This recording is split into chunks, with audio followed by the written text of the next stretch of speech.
Hey guys, thank you for joining us again for an exciting episode of YOML. This is the Year of Magical Learning podcast. So today is a brand new week. We had the Labor Day off, so today is Tuesday, but yet it's the beginning of the week. We are trying to wrap up the second installment of the long tail, the book we started last week. I'll leave the reflection for Chris. Yeah, sounds good. If you don't remember the long tail, what we talked about last week, it was the long tail is a statistical curve that this guy named Chris Anderson coined, where you have really big hits. The curve looks like this. At the top of the curve, you have a very high concentration with only certain entities. And then as you go down the curve gets longer and longer and longer because there's more and more options. More like an 80-20 rule. Right. Or 90-10-90 Probably more like rule. 95. Yeah. Or 90, yeah. on 1 and 99. Exactly. You have some hits and then you have a steep decline, and then you have this asymptote that never reaches the zero. So exactly. It's more like a steep curve. So it's not like a quarter circle. It's more like a steep curve. Right. It exponentially declines, as it gets. It's a demand curve, right? So it's a demand at the top of the curve. There's very little supply, but a ton of demand. And then at the bottom of the curve, there's a ton of supply, but very little demand, but the demand never goes to zero. So it's an interesting phenomenon that the theory is, for most of human history, we've focused on the hits, the ones that were high demand with very single, the big hit movies or the big hit songs or something like that, right? Versus now in modern times, we can focus in more on the full curve, as long as we can figure out how to filter and get people to what they want, more like niche stuff, like down the road. When you add up all the tail, it's actually way bigger than the fat head. It's a very interesting concept, I thought, and it was really interesting to learn and something I obviously felt good enough to write 2 reflections on. So the first reflection was the long tail of values. So we talked about, I think there's like a fat head of concentration of values that are being generated in this world by very small number of entities. They're being shoved down your throat, like nation states and really large businesses and educational institutions and religions, whatever it may be, right? Their values shine higher and is really like the hit makers of everything. But there's value for everybody, right? Everybody has values. Just like the curves that we talk about, the more you go down, longer and longer down the tail, True has values, I have values, everybody has values, and there is always something for everybody, in my opinion, as you continue to go down the curve. Our job is to try to figure out how to match that up, right? So we talked about that in the first one. The second reflection is about everything for everyone. So as we know, every person is unique, and like every single person is unique. Like there will never be another True. There will never be another Chris. There will never be, and I think we all intuitively understand this, but I think this is like a really, really important point, right? Your lived experiences, who you are, what you've done throughout your course of your life, how you were genetically, the composition, the genetic makeup that is you, all the things you've experienced in life, all the things that have caught your attention, and for whatever reason caught your attention and you decided to do or not do, that can never be replicated ever again. It's just not possible. Nobody has the same experiences you have. You really are one of one. I know everybody intuitively understands this, but I don't think people really understand how unique they are. I think I saw a statistic. The odds of you even existing, just existing, is like 1 in 400 trillion or something like that. You are a miracle. We've talked about this before in the past. Like every single person is a miracle to even be here. And then what you do when you're here is such a unique path that nobody could ever recreate ever again. Just it's not possible. So that said, even though each person is incredibly unique, everything that we do isn't necessarily incredibly unique. Like for whatever reason, my file path, if you will, and my DNA and my lived experiences and my red threads, things that I love to do, led me to want to play tennis. I'm not the only person in this world that plays tennis, right? So like I may be unique, but what I do, everything that I do isn't necessarily unique. You know what I mean? Like there's plenty of people that cook. There's plenty of people that code. There's plenty of people that sell things. There's plenty of people that, work in the technology sector. There's plenty of people that, do podcasts, like whatever, right? There's probably very little things that you do in this world that are actually, individually unique, but the totality of what you do and who you are and your makeup is totally 100% unique. That said, though, like these things that you do that aren't necessarily unique, there is a connection to almost every single person in this world. There is a way to connect to almost every single person in this world. If you listen to them, you understand what their unique experiences are, and you try to marry that up to what you do. And that's what Adam Grant would call like an uncommon commonality, right? There's something that happened in this world and in this life that you've experienced that you also care about, that somebody else also cares about. That's really just up to you if you want to figure that out or try hard enough. If you do, though, you end up finding these meaningful connections with people. And those meaningful connections are kind of like a red thread of a relationship, right? It could be something unique. Like you and I, when we first connected, we both had experienced, I guess, what would you call that initial? We were both in a place in our life where we were both realized that we weren't going to go any further in the path that we were on before. Yeah, we hit a brick wall, right? Like our brick walls may have been different, but we get stopped in our tracks. Exactly. So like that was the uncommon commonality that you and I shared, right? And that was the meaningful connection that we both, as Robert Cialdini says in his book Influence, similarity draws people together. When you find the similarities and the uncommon commonalities, even though your unique existence is unique, like there's going to be these overlaps with people you meet across all the time, right? And then all of a sudden, you continue to mine out that red thread of commonality, of that connection with somebody. All of a sudden, you find you really like this person. Talk more about that common connection.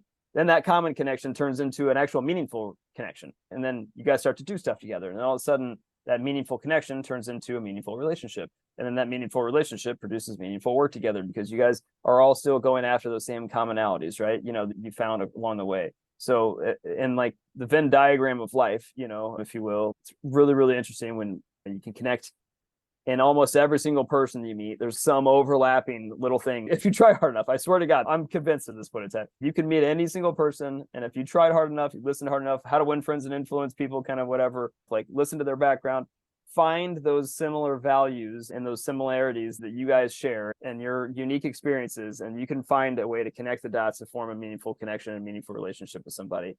And who knows if that turns into more. Like that's kind of up to, the universe, in my opinion, to decide.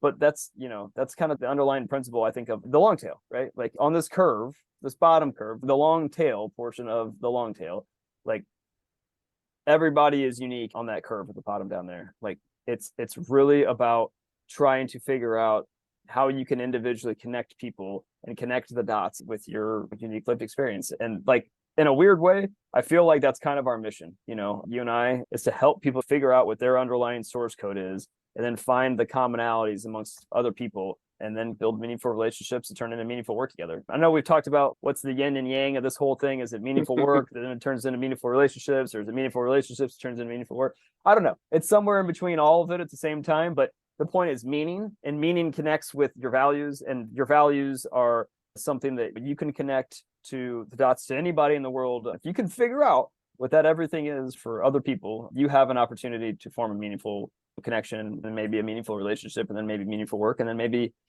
that's what it's all about, right? So I don't know, I'll stop there. I'd love to get your thoughts. I guess my first thought is I still don't see how the long tail has to do with any of the things.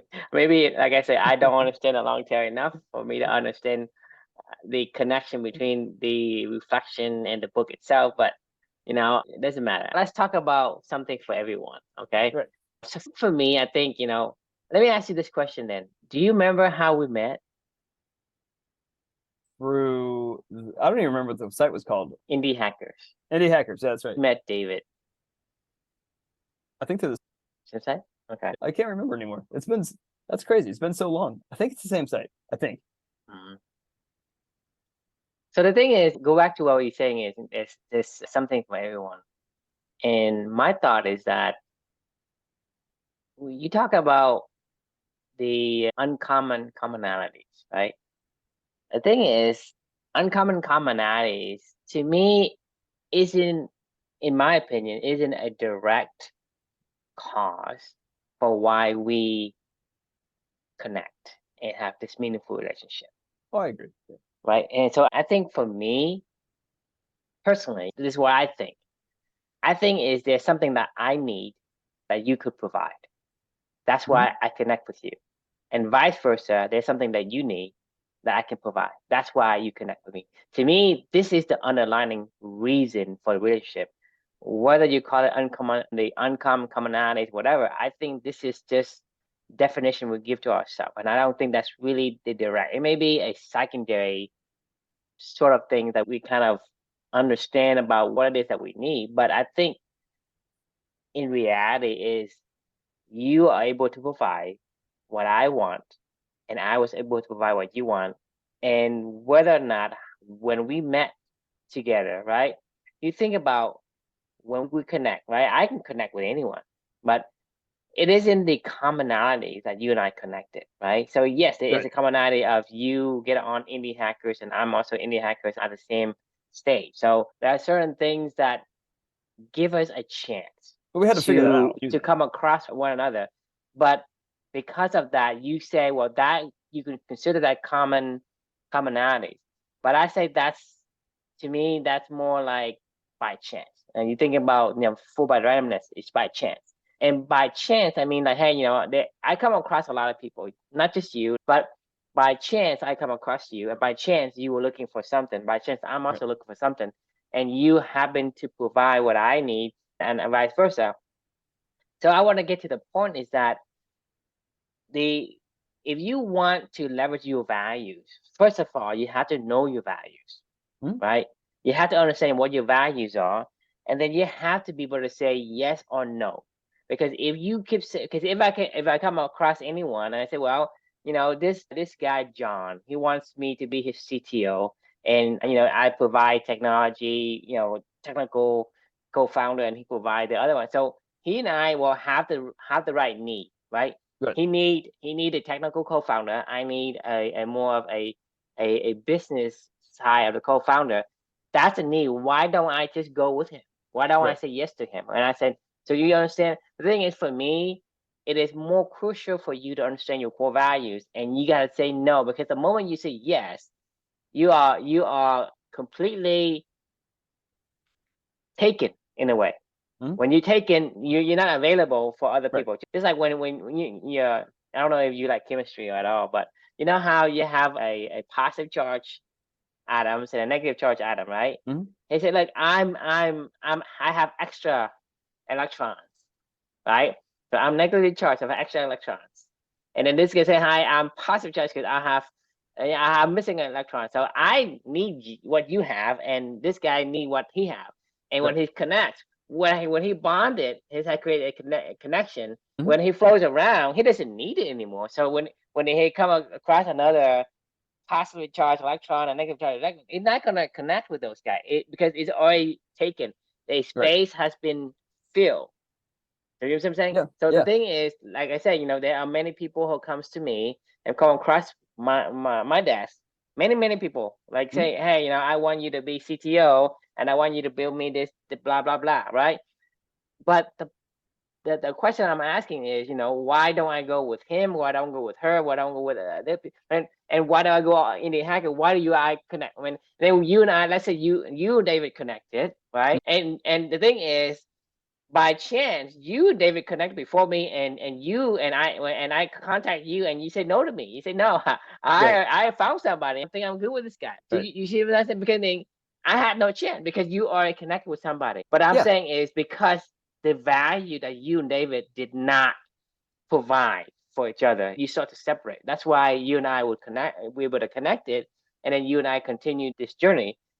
That's the thing is you and I understand what it is that we're looking for. David was young and he didn't know what he wanted. He thought he wanted something, but when he and you met, right? I'm just making an assumption here. When he and you met, you guys hit it off. You guys say, well, these are the things that I need from this guy, and David said, okay, that's the thing I need from Chris. So it's a great match. Yeah, in theory. But the thing is, eventually David said, well, I'm swaying on my core values that I told you that I have. And so that's why it broke. And you say, so what are your real core values? And is it a true core value, or you just think that's a core value that you have? Because if I tell you, Chris, I love to learn and I love to go on here and I talk about podcasts, but deep down that I hate to speak, I hate to sound my voice, and I hate to be, because eventually it's going to kick me out. It's going to expel me from this bond, right? And so when we're talking about the value, is first of all, your value has to be a value that you truly understands it, and you truly say, well, that's me, and versus something that I thought that was me. Right. So that's first and foremost. And the second thing is, we have to be able to provide. I'm providing my core values. It's in a combination. Yes, we do have some commonalities, but when we say, so before I go into what we do is, because I have values that is valuable to you that you need right now, and you have core values that's valuable to me that I need right now. That's the reason why we continue to go, because the moment, and the thing is, you and I are moving at the same speed, right? You and I are taking a run down the track, and you and I are on the same speed, and you and I are side by side. One is not above, because the thing is, like I said, with the well example before, it doesn't work if one is going faster than the other. So we happen to go in that direction, right? So the commonality we're talking about, a lot of times it's confusing, because what I see is not about commonalities, right? Because commonalities, hey, you, Chris, and me, we love to learn, right? But the thing is, my learning and my value I take from it is different. It's really different from what you said, because I'm more of a logic, very sequential minded, right? So the pieces of puzzle that you and I were discussing, right? We take it and we put it into a map. A map looks different, even though the pieces are pretty much the same. 1000%. You're unique. The way we use that piece of puzzle in our own paradigm, our own map is different. So that's what I'm saying is, yes, you think, hey, we have commonalities. We love to learn, but your learning is different than my learning, right? And the thing is, the reason why it's confusing is because we make up these words. We make definitions for what it means. Right. But to me, to simplify the journey we have is, first of all, you have to know who you are, what kind of value you can provide. What can you provide, right? You can provide somebody, and you say, hey, this is what I can provide. And you move along. And the thing is, you cannot really say, well, can I meet Chris if I wanted to? I don't think I can meet Chris just because I wanted to. It has to be by random chance. I meet Chris. But the reason why Chris and I are on this journey is because I know my core values. I have spent so many years going through midlife crisis, hitting the brick wall. And I said, well, these are things that I want, and these are things that I don't want, right? Because you can go and ask me right away, hey, True, I want you to lead this group. I say, no, I don't want to be leader, because I know what I want, right? And so I know how to say no, because when I say no, because if I say yes, it's being locked up. So when the chance comes across and I met somebody, it may break later on because of the values that we thought we have. But once I engage, it's engaged. It doesn't connect. So the thing is, in order for us to best leverage our values to find the tribe, is to be able to know when to say no and when to say yes. And it's going to be by chance. And you're going to have a much higher chance of finding your tribe if you hold on to your core values. Say, this is my core value. I don't sway from it. Because if you don't sway from it, somebody comes along and say, well, maybe I like that core values of, maybe I can do a little bit grit. Maybe I can eat a frog a little bit, right? Because then for me, say, eat a frog, forget it. I am not touching it. I move along. I'm not going to sit there and engage, because I lost opportunity. Once the right fit comes by, I don't have opportunity to engage in that. And so finding your tribe, it is so essential. It is crucial for you to know who you are and stand on your core values and don't sway. If you sway, then you're going to be, I think you can be lost. You're going to be lost because, people are you're going to go down some rabbit hole for a number of years, and then you found out, hey, this is not really my track. No, I honestly, True, I cannot agree more with what you just said. I mean, 1000% agree. Like, there's a different level of almost superficiality. The true meaningful relationship, I don't think that you could ever recreate. Like, you're right. There's like a unique, I don't know, a whole lot of randomness that happens that brings together like a true unique relationship. I think you can have a meaningful connection with a whole lot of people. Because whenever I would say to somebody, my core value is learning, right? Like, people might go, oh, I love to learn too. You got to dig deeper. Right. Because the thing is, at the end of the day, I'm telling you that what we say, hey, you are attracted to commonalities, that isn't true. In my mind, that isn't true. It is secondary, but the primary is you are providing something that I need, and I provide something you need. That's the reason why we connect. Are you about to make it a meaningful relationship, though? Like, are you talking about to get to the point of a meaningful relationship, or just even to connect with somebody? Because like on the the meaningful relationship, the more meaningful relationship is that you provide something that I need. Right. right? I agree with that. And that's the one that's connect. Yeah. To be like, hey, I happen to come across you. That's by random chance, and based on directions and interests. Well, to be full by randomness, right? You think there's a pattern to it? No, I don't think there's a pattern to it. Not a pattern to it. I think you could probably curate that you full by randomness again. You think you have control over these patterns. So are you saying that when you go on Amazon.com, you don't think that you think that it's totally random when you find a product on there that you weren't looking for? What do you mean? Like, I mean, if I were to just go on to Amazon, if I were to go on Etsy right now and be looking for something else, but ended up buying something else, you think that that's totally random of what I ended up buying? Or is there some level of curation that was done? There's curation, but you have to understand, you're talking about two different things. You're talking about somebody create a platform based on human design versus the natural design. Natural design is the wicked environment we live in. Who designs it? God designs it, right? So you can't say, well, you can't say, hey, take Amazon and take Etsy. Say, well, Etsy is going to say, well, I'm going to show you things that you may like, because that in the past, by statistics, is more likely to buy. And because you are trained with a condition, if there's some things that is, it is visible to me, exposed to me, then I'm more likely to buy it than something that I was in the back of my head, right? And so when you compare the two, I don't see you comparing apple to apple, so it invalidates the comparison. That's a good point. We're talking about real world. We're not talking about some creation of man. We're not a construct by man, right? But can you construct this? The thing is, you're inside a system, right? You're in the system itself. So can you be the creator and the creation, at the same time? Could you somehow sum up somebody's lived experiences somehow? That tendency that we can use to increase our chance is still by random, but you stack that probabilities. Well, I mean, to your point, like if I were to just meet you randomly, like if I were to let's just say you and I run into each other and well, I guess it's not random if we live in the same city, like, because that's, I mean, a lot of things are random, which is like the definitions and the word we use are essentially tags. We put something, it's not 100% fit, right? It's just usable for now. That's why I'm saying, hey, there's commonalities, but are you sure it's commonality? But not all cases. So they say, well, it's not 100% accurate to what we say.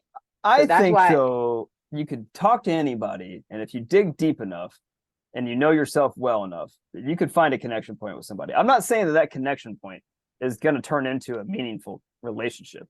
I'm just saying. But I'm saying is that's still random, because the connection is random.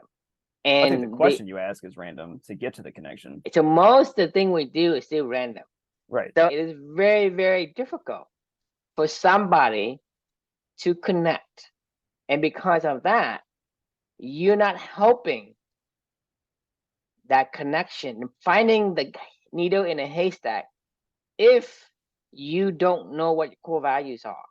And you don't know how to say no to whatever doesn't fit your core value, because there is so much against you. Like you say, for you and me to even be in existence, it's 1 in 400 trillion, right? That is how much odds we're talking about. And for the odds of you and me to meet, right? You and I happen to be indie hackers. Like, you imagine, like, the billion people. I don't remember how I even found that site. Honestly, I have no. Like I say, it's random, right? I think I asked somebody where to maybe find a CTO, co-founder, like a CTO in particular, because I already knew where to look for like a co-founder. You went to co-founder's lab and you found co-stock, right? Co-stock, right? Yeah. You found him on co-founder's lab, okay? Right. Yes. Right. Yeah. He found me. That's why he found you, but you're on there, right? Right. And you're also on. I just realized I had a membership on co-founders Slack until like last week, and I was like, what the.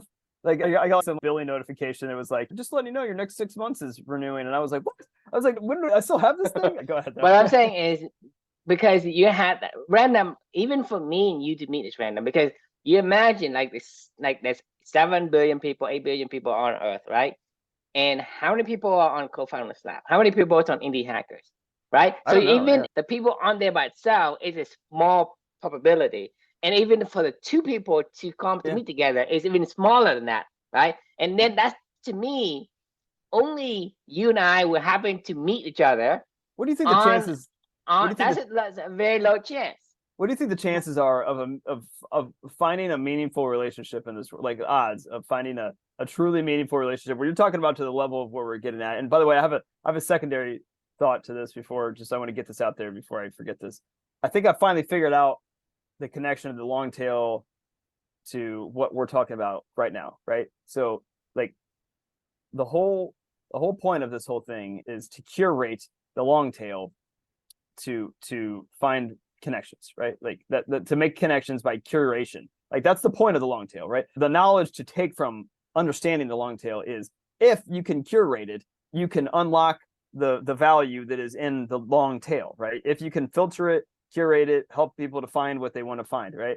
Well, like to your point, like there is no real way to filter everybody's experiences on a platform or whatever. However, like I think I just finally connected the dots to this whole fucking thing. Like I know for the past 2 times we've had a conversation, we've been just a little off. Like I'm not explaining this right, and I know I'm not, and you're not receiving it right. And I know it's a different concept to understand. It is. It's really difficult. So I think I just finally fucking figured this out. Okay, so your core values are your filtration system to unlock the connections to other people on the long tail of just humanity. Like, you could obviously go and take your values if you understand them, filter out businesses, religions, nation states, whatever, and go, this might be the best fit for me. None of them are going to be a perfect match, but you could probably figure that out pretty easily once you know your values, right? But it's the long tail, everybody that you meet everywhere, every single day, that if you know yourself well enough and you know what you care about well enough, you can then use that to filter through conversations with people and figure out, is this person worth a meaningful conversation? Like, let alone a meaningful connection, let alone meaningful work together, let alone all this other stuff.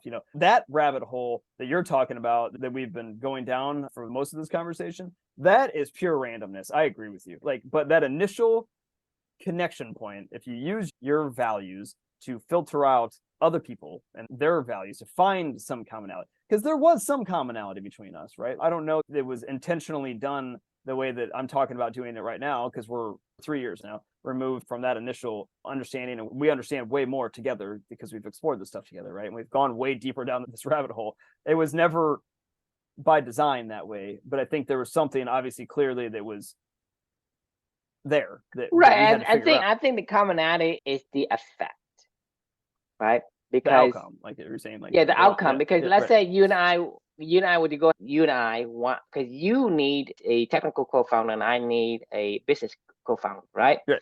So our need is different, because there's no need for you to go and look for a business co-founder if you are already a business co-founder. It's not commonality, but the commonality, your need is that I need this technical founder because I don't want to do the technical stuff.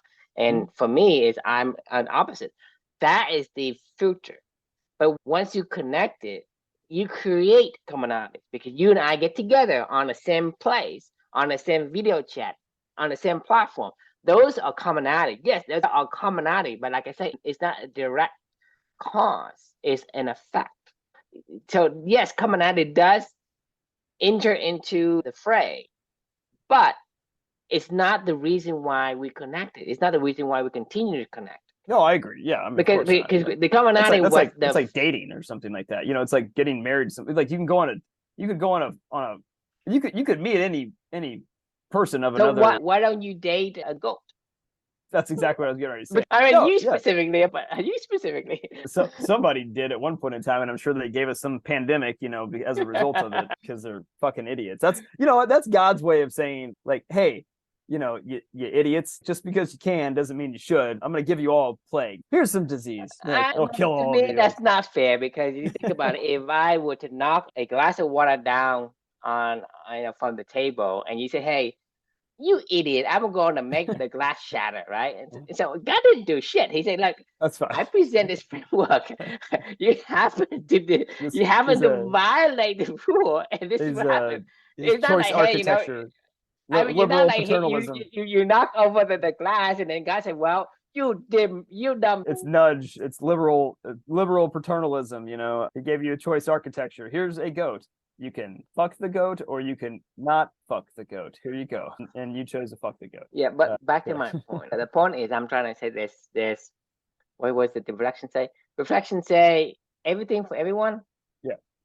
Yeah, everything for everyone. I think. That yeah, doesn't sound everything for everyone. Yeah, there is everything for everyone. There's something, there is something that you can connect with. I think there's something for everyone. That means that for me, it's that as long as you hold your core values, because it's like a molecule in space, and it's just gonna bombard, like gonna bounce. It keep bouncing against things, right? Random. It bounce against other molecules until it find the right molecule that it say, "Hey, you have something I need." And then I bounce against it and I'm trying to take it. If he or she, right, doesn't connect, meaning, hey, yes, I have something you need, but you don't have what I need, so it's gonna bounce until you find the right, they need something and I need something and it match. And then when they match, it connects. And to me, in order you find your tribe, you cannot just bind to any core values that people say. Right. That's why it's hard to find a tribe, because if you are completely drawn into certain relationship, you are not going to be bored of. You lose opportunity to bind and make meaningful relationship with the people that has exactly what you need. So to me, hold out. Find your core values, understand your core value, and stand on it, and hold out until the right one comes. Yes, then I mean, to me, it's the same thing with work, because right now this is what people do. I need to pay rent, so I'm gonna take whatever job that comes up. Right? To me, most people take the first job offer they got, because let's say I apply for jobs, right, and then I apply for like 10 jobs. They get the first offer and they give them like, hey, give me 24 hours, 3 days to think about it. And so they have only one offer, but the other one is still considering. They don't even wait for the other one to come in. They took the first job. And I would say that's probably 90% of the time. 95. That's what I'm saying. Is for me, I feel like that statistically, most people are taking the first job they get offered. In some cases where they have like, hey, 2 offers coming at the same time, they take the highest salary. They don't think about the kind of work they do. People don't hold out for the right job. They say a job is better than nothing. But the moment they took that job, they go into this rabbit hole and they won't realize it until the 70s. And they say, I should have taken that art job versus the other job. That is why do you think people have regrets? Well, it's because they didn't choose the purpose. Because the value, like I'm saying, is, let's say I go because I have John, I have Sean, I have a bunch of people comes to me and say, hey, I'll be CTO. And I say, well, I don't like that kind of work. Right. And I say, well, it's CTO, it makes money. Okay. I go become CTO. I wouldn't be talking to you right now. Yeah. I mean, I just won't. Those people have come before you. David came before me. You rejected me. You said, hey, I found somebody. So, thank you for your interest, but no, thank you. Right. And then I don't know, about a month later, they said, hey, David didn't work out. You still want to get together. You know what I mean? What I'm saying is, because if you don't hold out for what you want, then you won't. And then I agree. That's why people regret. And that's why I say there's something, to me, my understanding and my reflection today is there's something for everyone. And you just have to wait and find for yourself. Because to me, it's rather you wait for it than to do something that you don't want to do. I 100% agree with what you were saying. So much so, like, I actually think you should revise what you just said down to, you should only take one job, because you should only ever go after one job, because so well that job would align to exactly what you want to do. If you were to ever be looking for a job, you should only be applying at one place. Like, you shouldn't apply to 10 places. You shouldn't apply to 100 places. You shouldn't apply to 1,000 places. Like, and then just take whatever job comes. Like, it's like you might dumb luck into the right spot. Luck in the chance of you getting the right job that fits your personality is very, very low. Very low. I mean, honestly, there's so many other factors that belong to that. Your boss, your team, the people you're around. Like that book, 9 Lies About Work. And you can't choose. If you can't choose, you can't curate how the kind of boss you have, the kind of teammates you have. It's like, hey, like you go in, they say, oh, boss, you hire this guy, I don't like it. Fire him. Like, it's not like you have that control. It's like, I'm curating. Even in this strive, in this society of workplace, we can't even curate it. And so you can't really, even in that small sampling, cannot even compare to the Amazon and Etsy, because it doesn't make sense. But you take that and you compare it to the whole world of dynamic, wicked environment, it doesn't make sense to me. It's wild. Like, you just described my first 6 months at Salesforce. I started in Q2 there. So like 8 months later, we finished up Q4 in my first fiscal year at Salesforce.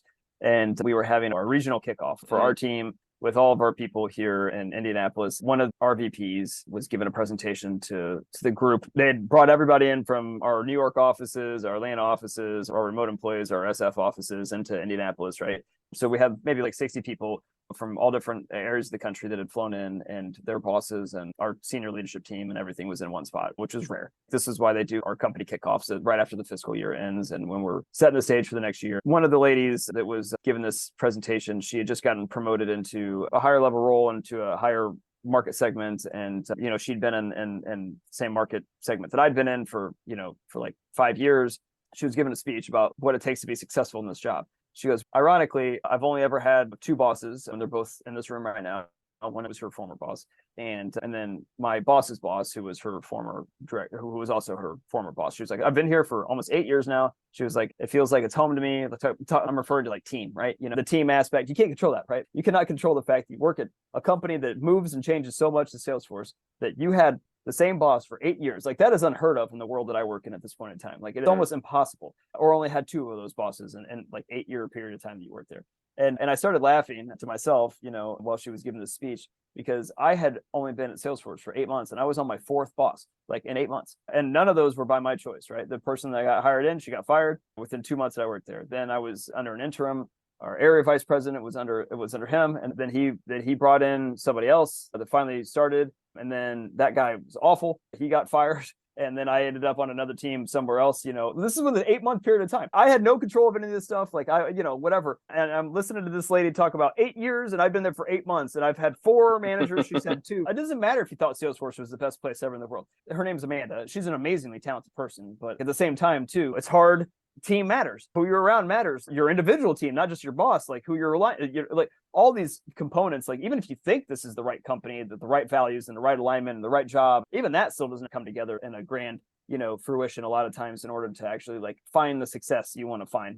It's just really fucking hard. To your point, to what we were talking about earlier, it is like, it's so random at that point in time to get to like meaningful work and meaningful relationships. But I am gonna end my thoughts on this one of, there is everything for everyone, in my opinion, or something for everybody. Like, if you dig deep enough, you can at least scratch the surface to find a commonality with anybody that you want to. Now, does that commonality take you down a deep rabbit hole where it turns into meaningful work and meaningful relationships down the road? I have no idea. Like, that's something I can never predict. But if you can use your values to curate those interactions with people, you can at least give yourself an opportunity to go down that rabbit hole. If you don't know that shit on the front end and curate this when you're meeting people, like, then you have no chance of that. And if you don't do that, then you're just going to pick at random, like you said. And, most of the time it doesn't work out. Even if you have at least you give yourself a better chance. And at least you're going in the direction you want to be, around the people you want to be around and stuff like that. I'm tearing away with my head. I don't know. But you're spilling about. But for me, I agree with something you said. For me, is that there is so many things has to be aligned for you to be like that Amanda person. Right. And you say, well, this is this is my career, and I can show you blah, blah, how to be like me and how to have only 2 bosses. For you, like, you think, hey, I'm going to follow this Amanda lady and I'm going to have only 2 bosses. Not possible. So to me is, you don't mistake commonalities for the target. Don't use commonality as the target for you to start looking. Commonality is an effect. It's not the cause. Because if you're looking for commonalities, right, you're not gonna get what you want. Because like I just told you, if you follow the quote unquote blueprint of this Amanda lady, do you think you're gonna be where she is? I mean, if I had the exact same thing happen to me, maybe. I mean, I don't know. I'm saying is I'm how a different person. how many factors have to be in play A ton. for her to be in that position? A million. Like, I mean, Time is one factor. It's a huge factor. Her time is before you because she joined before you, and your time that's already different. That means even one factor is different. It has completely have a different path. So in the scenario where she has only 2 bosses for 8 years, well, maybe she has the right bosses, you have the right team, to have the right bosses at a right stage in life. Right. Because let's say one of the bosses, hey, I'm a little bit too checking old, out. and I'm going to do last, blah blah. Even the factor of the other person inside her team, one of them inside her team, completely derailed the path, right? But I'm asking you, in the scenario where she only has 2 bosses in 8 years and working in sales for 8 years, and having children allow her to do it, having husband allow her to do it, having her mom not having, atomic bomb and cancer, having blah, blah, blah, right? So I'm asking you, how many factors have to be in play for her to do that? I mean, an infinite number that I couldn't even... Hundreds and thousands of infinite, that's what I'm saying, infinite number of factors. And for you to say, well, I'm going to find a commonality. What does she have that I'm going to do so that I'm going to be like her? That's not what I'm saying. But my point is people do make this mistake, though. They look for commonalities and say, well, I'm going to be commonality too. So commonality isn't what you should be targeting, because you can't control that.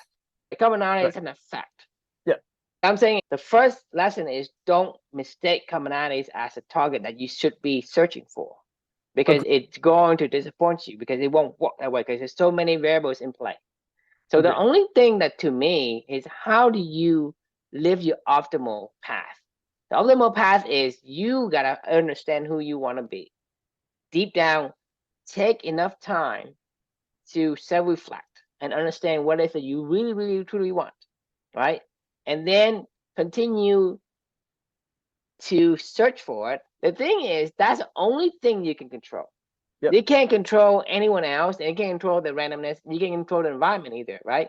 Actually, you can't even control that person, and you can't say to them, "I want to." You have what I need. I want to connect. That's 50% of the success. That's right over there. The only reason why this works, in my opinion, is we both knew the only reason why I feel like this goes deeper is we both said we want to go down this path, and we said, why don't you, if I'm going this way, you want to go with me? And you're like, yeah, why not? Like, we happen to want to go down the same path together, right? Like, that was it. And like that path isn't going to change. I think the path that we took and the path that where we were was by random chance, because you happen to have this atomic bomb, and I happen to get burnt out by this company that I'm leading, and I'm completely overwhelmed by this corruption.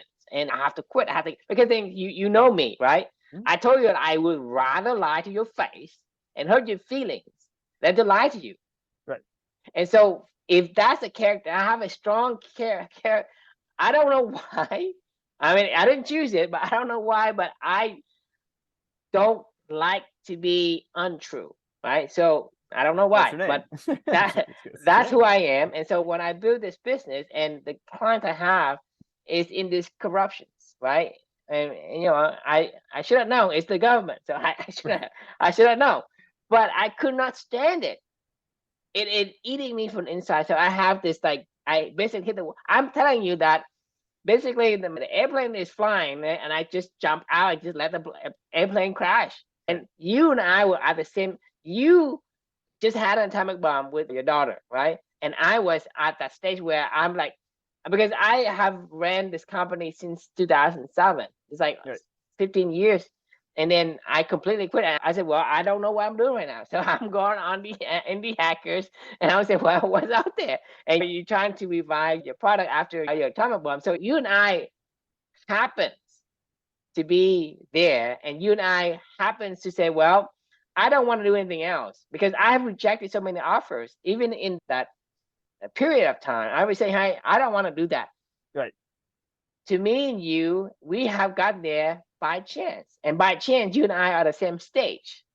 And by chance, you and I held on to the core value so strongly.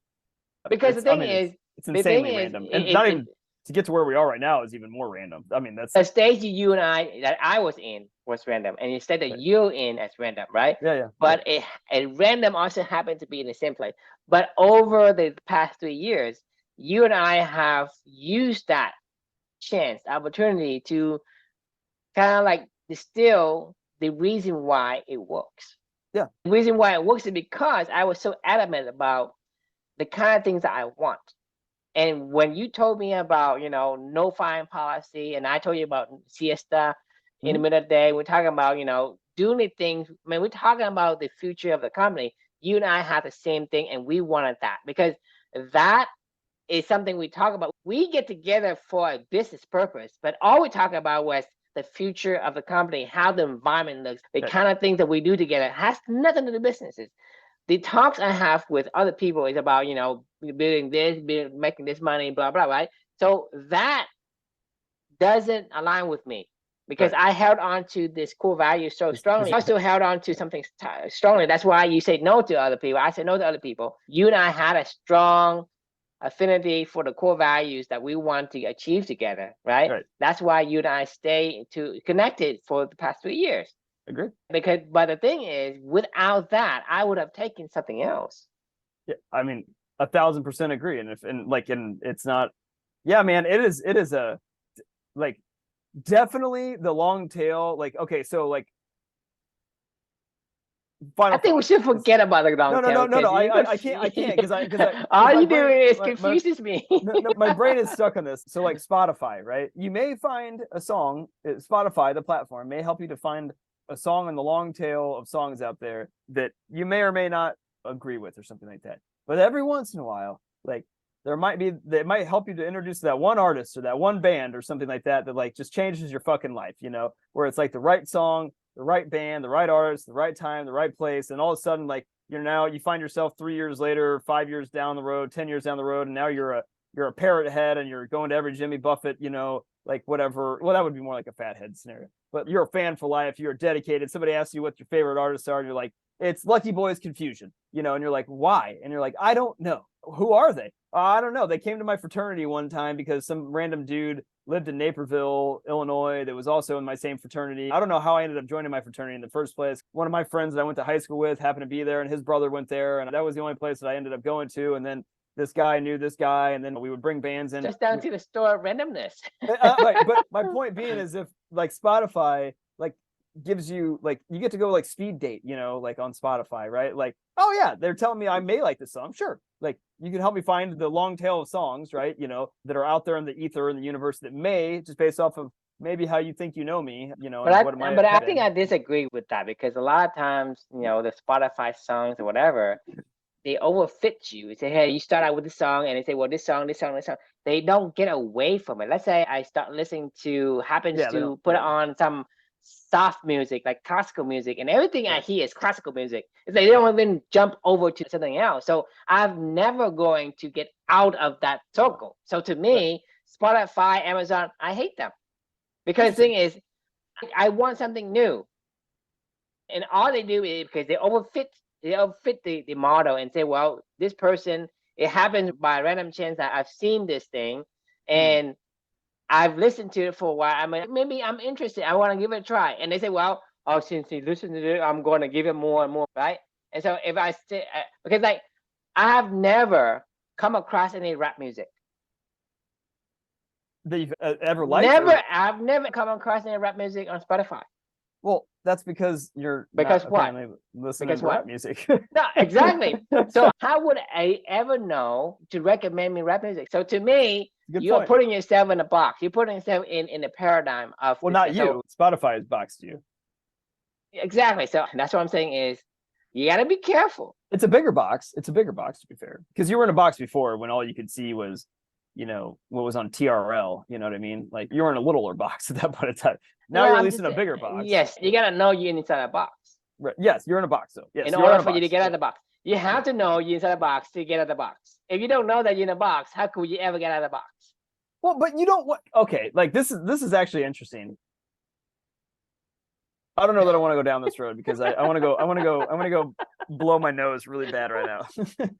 All right. That's fine. We can continue this Okay. another time. All right, let's put a pin on this one for the night. Okay. The question we can leave for everybody is, how are you leveraging your values to find your tribe, right? So I'm gonna leave it at that. No more comments. Okay. Otherwise, Awesome. it could continue. Right. Yes. Yeah. It'll just keep going on. All right. Have a good night. All right. You see you.